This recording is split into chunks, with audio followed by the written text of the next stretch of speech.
The winter wind clawed at the shutters, rattling them like impatient fingers. Inside the dimly lit kitchen, Samuel Johnson, 81 years old, sat at the worn oak table, staring at a single envelope in front of him. His hands, rough from decades of farming, trembled, but not from the cold. Beside him, his wife Loretta, wrapped in a faded shawl, poured the last of the coffee into two mismatched mugs. They didn't speak. Words had been scarce in this house for months.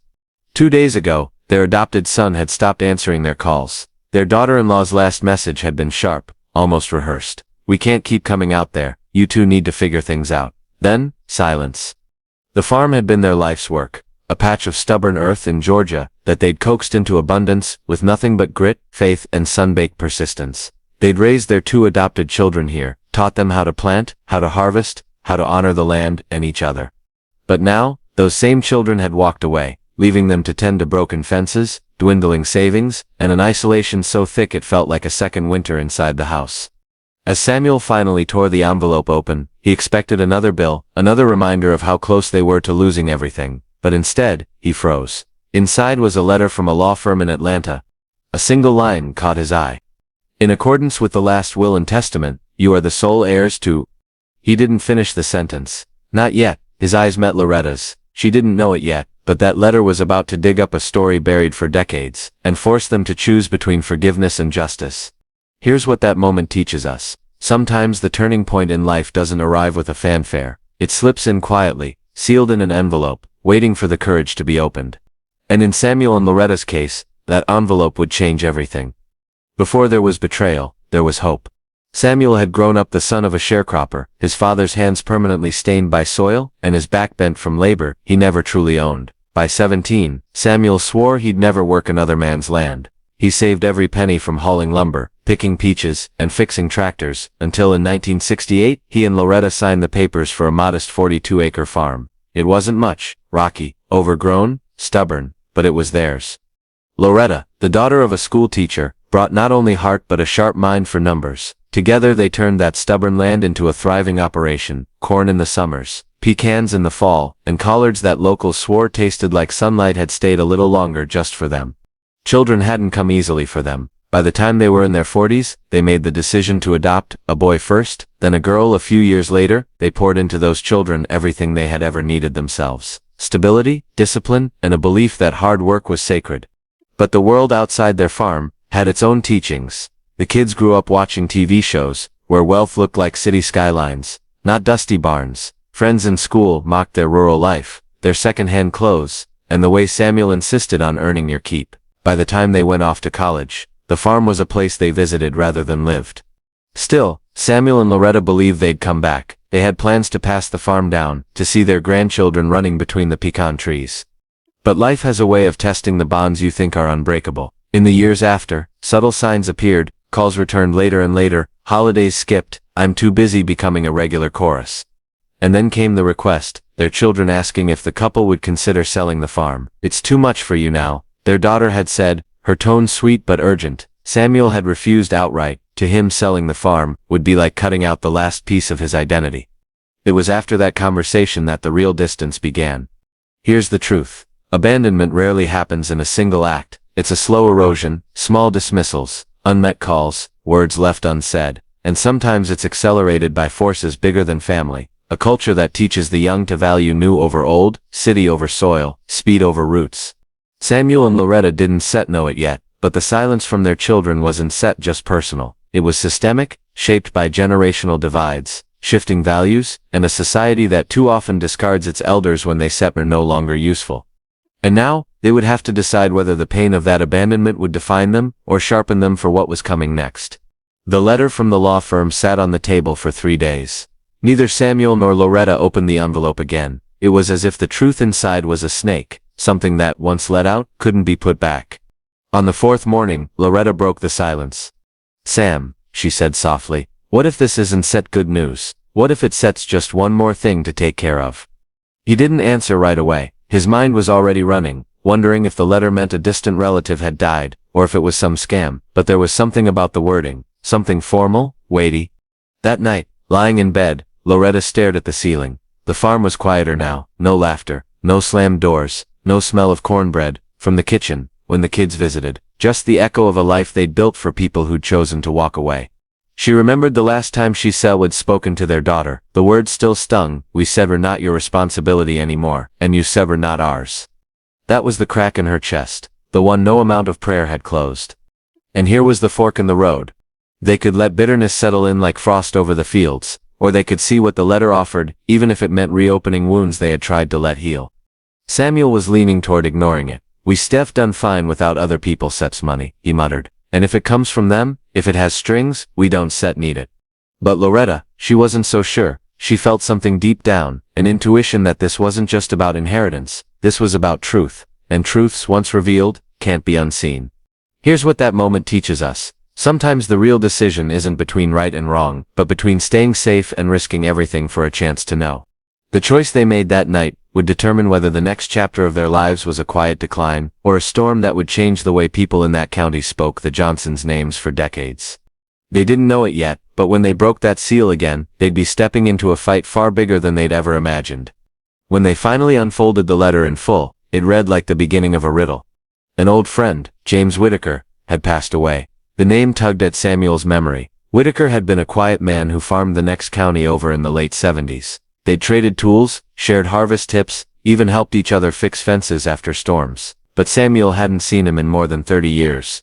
According to the letter, Whitaker had no living relatives. His will named Samuel and Loretta as the sole heirs to everything, and everything wasn't just a few acres of neglected land. It was 120 acres of prime farmland, 2 rental properties in Atlanta, and most surprising, a bank account holding more money than Samuel had earned in a lifetime. It didn't make sense. Why them? Why now?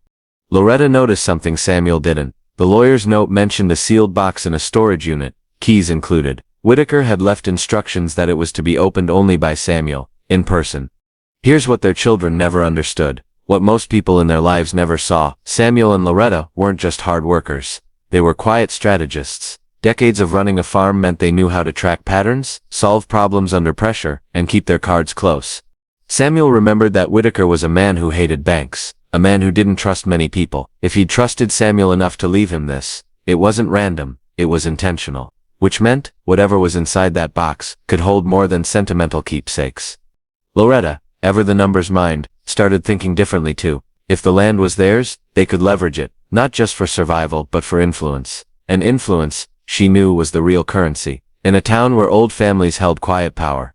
A single action flipped the entire outcome. They decided not to tell anyone, not their kids, not the neighbors, not even their pastor, about the inheritance, until they understood why Whitaker had left it to them. What they didn't know was that this secrecy would be their first shield in a battle that was already forming on the horizon. It only took one slip. A week after Samuel and Loretta quietly signed the paperwork transferring Whitaker's land and assets into their name, Loretta made a deposit at the small-town bank. She didn't think much of it, just routine. But in towns like theirs, money moved like gossip, and gossip moved faster than the morning train. By the end of the week, a neighbor accidentally mentioned to their eldest that their parents were suddenly flush with cash. That's when the phone rang. Their son's voice was warm, too warm, like honey poured over ice. "Hey ma, we've been thinking, maybe we judged too quickly. Maybe we could come by, help you sort through some things." Loretta knew what he meant, help you spend it. Within days, the pressure mounted. Their daughter called with legal questions, masked as casual curiosity. A distant cousin they hadn't heard from in years showed up at the farm gate, asking about partnership opportunities. Even the local zoning board called about a routine inspection that hadn't been done in years. And then came the worst blow. One Sunday morning after church, their pastor pulled them aside. "I've heard there's been a blessing in your lives," he said, eyebrows raised. "Don't set to let greed cloud your walk with the Lord." That was the moment Samuel realized this wasn't just family pressure, it was systemic. In rural towns, wealth, especially unexpected wealth in black hands, often drew scrutiny, suspicion, and quiet sabotage. 2 weeks later, the first public humiliation came. At the feed store, Samuel overheard 2 men laughing. That those Johnsons once said hold on to that land for long. City folks settle by settle out before winter. He stood there, jaw tight, fingers curled. The same men who once respected him as a farmer, now spoke of him as if he'd stumbled into something he didn't deserve. That night, Samuel sat at the kitchen table, staring at the old ledger where he'd tracked every harvest for 50 years. For the first time in decades, he felt powerless. Here's the dangerous truth. When you're handed an unexpected advantage, the world often works twice as hard to make sure you lose it. The breakdown wasn't just emotional, it was strategic. Their kids were circling, the town was watching, and if they didn't move carefully, everything Whitaker had left them would vanish before they understood why he'd left it at all. Samuel didn't say it out loud, but he was beginning to doubt whether they had the strength for this fight. What he didn't know was that the real turning point, the one that would shift everything, was already on its way. It happened on a Tuesday, in the most ordinary way possible. Loretta was at the post office, mailing a package, when she saw a familiar face. Mr. Franklin, the retired attorney who used to handle small property disputes in their county. He was bent over a stack of envelopes, glasses sliding down his nose. They exchanged the usual pleasantries, but when she mentioned Whitaker's name, Franklin's expression sharpened. "You say James left you his land? And a storage box?" "Yes," Loretta replied, cautious. He paused, then leaned in. "James Whitaker was a quiet man, but not a careless one. If he left you something locked away, it sits because he wanted it to be found by you, not by your children, not by the county, and certainly not by the folks who've been circling since he died." Franklin told her something else too. Whitaker had once been cheated out of nearly half his land in a predatory deal with a neighboring family, land he'd fought to reclaim through a years-long legal battle. Franklin hinted that the storage box might contain documents, deeds, titles, and records, strong enough to overturn certain claims and disrupt powerful people in the county. Loretta came home with her mind racing. She laid it all out for Samuel. "This isn't set just about inheritance," she said. "It's sets about leverage. If those papers are what I think they are, we could not only protect what we been given, we could shift the balance of power in this whole county." Samuel was skeptical. "You stir talking about stirring up trouble with folks who have lawyers on speed dial." But Loretta didn't flinch. "Sam, they already think we don't deserve this. We can either sit here and let them take it from us, or we can learn how to fight a different way." That night she pulled out the old leather-bound journal she'd used during the farm's early years, full of crop schedules, supplier contacts, and financial notes. But this time she began a different kind of ledger, a plan. Step 1. Secure the storage box. Step 2. Make quiet inquiries into Whitaker's past transactions. Step 3. Build alliances before anyone realized what they were doing.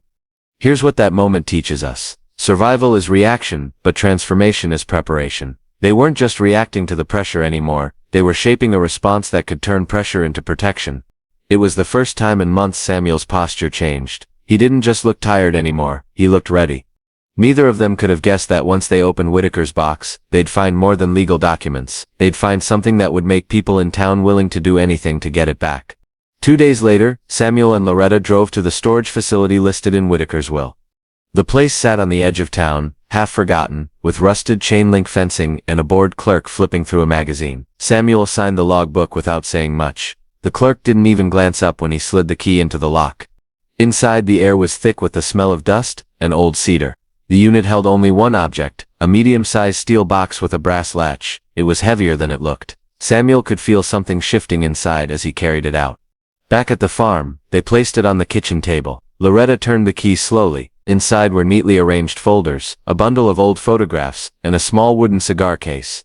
The folders were exactly what Franklin had suspected: property deeds, signed contracts, and notarized statements, detailing a decades-old land grab scheme. Names appeared again and again, names of families still in power, names on the county commission, even names tied to the bank that had been so eager to inspect their property.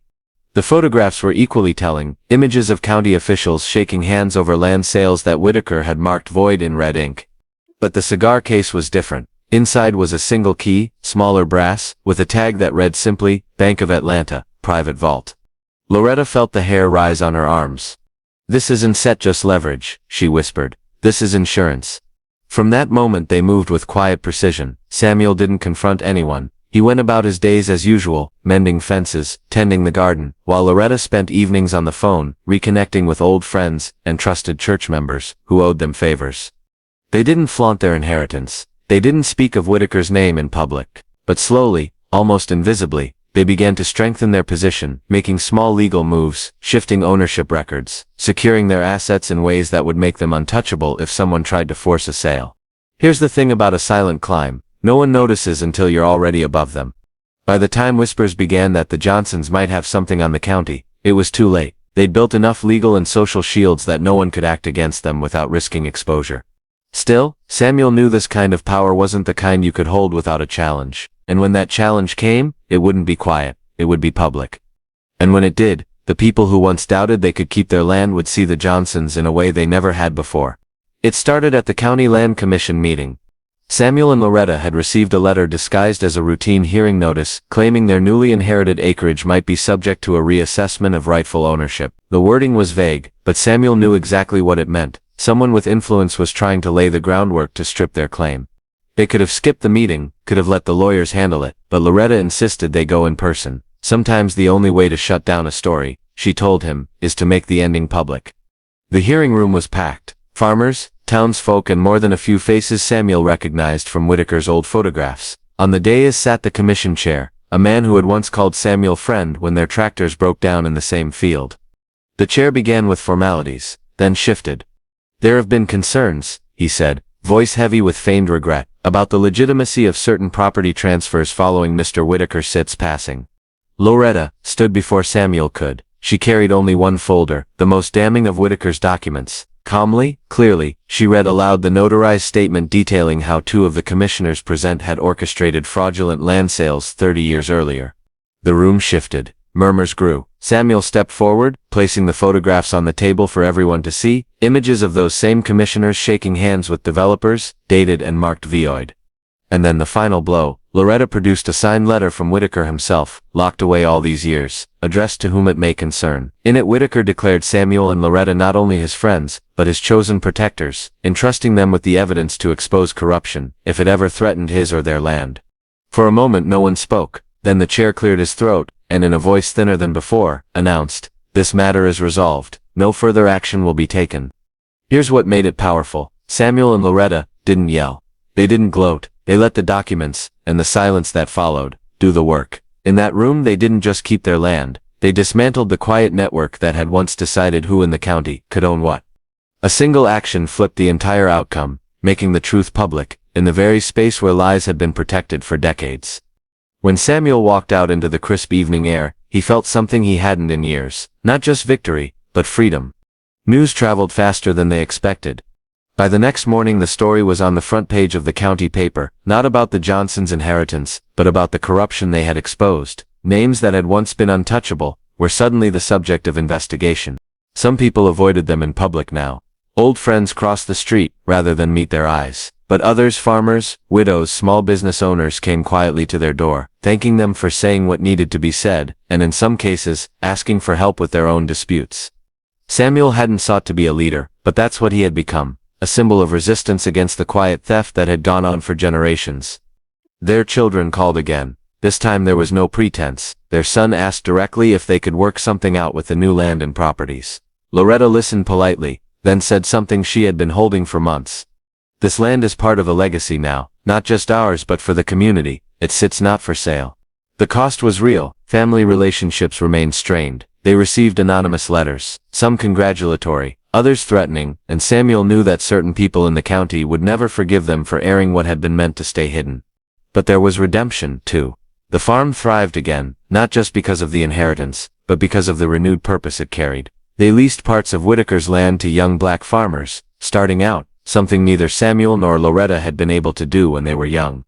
Here's what that moment teaches us. Victory isn't always clean. It can be lonely. It can cost you relationships you thought were permanent. But the weight of silence is heavier than the weight of truth.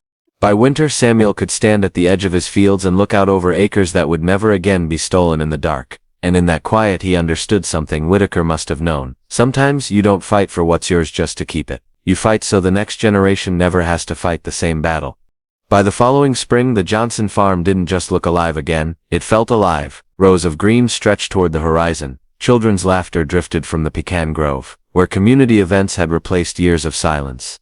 Samuel and Loretta moved slower now, but with a steadiness born from knowing exactly who they were and what they'd preserved. They'd learned that legacy isn't about what you hand down. It's about what you refuse to let be taken. The documents Whitaker entrusted to them were now locked away in a fireproof safe, alongside their own will. In it they made provisions not just for their children, but for the young farmers they had begun mentoring. The Johnsons knew wealth could vanish, but knowledge, strategy, and courage, those could be planted like seeds, spreading long after they were gone. They never spoke much about the public confrontation again. It didn't need retelling. The lesson had already taken root in the people who mattered, those who'd seen the truth exposed and understood what it cost. Here sits what that moment teaches us. Power doesn't come from what you own, it comes from knowing how to protect it, how to pass it on, and how to use it in service of something bigger than yourself.